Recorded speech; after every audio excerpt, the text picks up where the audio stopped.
Llega el momento de hablar de política y sus consecuencias en la economía con el experto en estos temas, el maestro Xiu Tenorio, en torno a la política.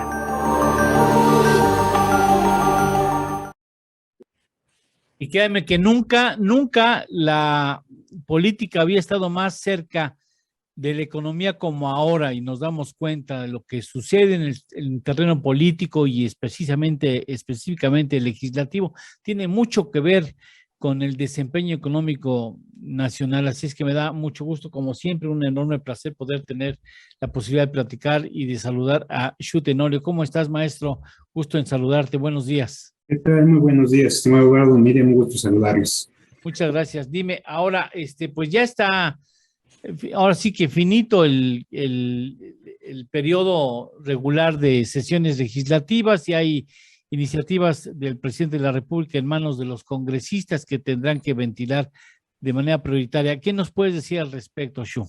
Pues mira, efectivamente, esta semana que concluyó terminó el periodo ordinario de sesiones, que fue el primer periodo de la nueva legislatura, de la nueva composición de fuerzas, y pues ya vimos que sí, digamos, el primer año, perdón, que termina, y lo que vimos fue que efectivamente los resultados electorales del pasado proceso electoral del 2021, pues sí impactaron en la realidad del legislativo, porque pues digamos que la gente, los votantes, no le dieron suficientes votos a Morena para tener el número de legisladores necesarios para poder reformar la Constitución sin ayuda de otros grupos parlamentarios, y eso se notó cuando se tuvo que votar la reforma eléctrica y el presidente y sus aliados en el Congreso no alcanzaron la mayoría para la reforma eléctrica. Vino entonces esta semana intensa donde se aprobó una reforma de la ley minera que efectivamente pues intenta nacionalizar el litio. Veremos ya seguramente en litigios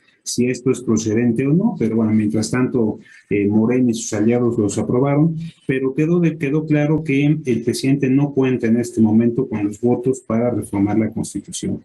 Y esto es relevante porque esta semana, justo a escasas horas de terminar el periodo ordinario de sesiones, el presidente envió dos iniciativas muy importantes al Congreso de la Unión.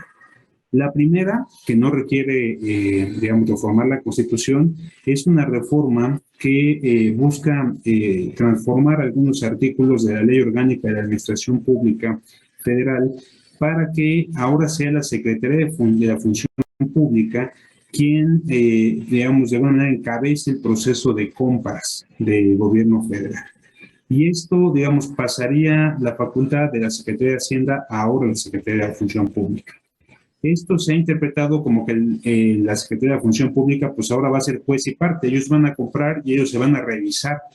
Y pues digamos que no es menor el presupuesto que se ejerce en las compras del gobierno federal. O sea, compramos muchísimo en pues, diversos temas, ¿no? Medicamentos, temas de educación, o sea, el gasto es pues, millonario. Y pues claramente llama la atención que no solamente va a participar en los procesos de compra, sino que ahora la Secretaría de la Función Pública es quien nombrará a todos los responsables de las compras de todas las dependencias del gobierno federal. En la exposición de motivos, muy interesante porque todo el argumento es que siguen combatiendo la corrupción. Cuando, bueno, pues ha habido escándalos importantes en estos últimos años, parece que el presidente reacciona a ello, pero pues ahora habrá que ver cómo va a ser el papel en caso de que se apruebe esta reforma, si siendo el secretario o la Secretaría de Función Pública juez y parte en este proceso. La otra reforma muy importante, muy relevante, pues es la reforma en materia electoral, que esa sí plantea modificaciones a la Constitución, que sorprende porque, bueno, justo el presidente se acaba de dar cuenta que no cuenta con los votos, y de ahí que, para reformar la Constitución, y de ahí que, pues nuevamente lo que se ve es que el presidente intenta más bien generar una polémica y con ello nuevamente presionar a la oposición y tener argumentos para posicionar su agenda en la opinión pública más allá del resultado en el Congreso. Entonces, si bien cerraron las actividades en el Congreso, quedaron muchos pendientes, varias reformas sin atender, 38 nombramientos muy importantes que quedaron pendientes en el Senado, comisionados del INAI, comisionados de la COFETEL, de la COFESE, del IFETEL, de la COFESE, del Tribunal Electoral del Tribunal Electoral del Poder Judicial de la Federación, entre otros nombramientos que quedan pendientes en el Senado. y el presidente pues marca la agenda con estos dos importantísimos temas que habremos de discutir muy probablemente hasta septiembre, Eduardo, porque para convocar un periodo extraordinario requeriría del consenso de la oposición y hasta este momento pues todas las fuerzas de oposición han dicho que no le van a aprobar un periodo extraordinario al presidente. Entonces, pues será un periodo de estabilidad o de tranquilidad este receso, que son varios meses, porque digamos implica un receso de los meses de mayo, junio, julio, agosto, y regresamos hasta el 1 de septiembre al siguiente periodo ordinario de sesiones. Con lo cual, si no hay consensos o no pacta con la oposición, difícilmente habrá materia en el legislativo hasta septiembre, pero quedan estos pendientes para estar discutiendo en la arena pública, en la parte de comunicación, y pues ya viste que la reforma electoral pues trajo consigo un debate interesante ya con las propuestas donde planteó modificaciones más allá de la propia materia electoral. Está hablando de transformar el poder legislativo, de transformar otros poderes. Sí. Yo pensaría que es más una reforma de Estado que una reforma propiamente electoral. Sí, está interesante lo que tú dices, es una reforma de Estado. Y hay cosas y hay propuestas que a mí no me parecen desubicadas, ¿eh? No sé cómo lo viste tú en general, pero hay asuntos que al menos desde el punto de vista ciudadano y superficial en conocimiento hacen sentido o nos hacen sentido. Mira, por supuesto, todo lo que tiene que ver con reducir el costo de la democracia, las prerrogativas a los partidos, sí, tamaño de los órganos legislativos, pues eso es algo que de alguna manera hace sentido, ¿no? Lo importante es entender por qué han llegado, por qué han pasado estas reformas en el pasado.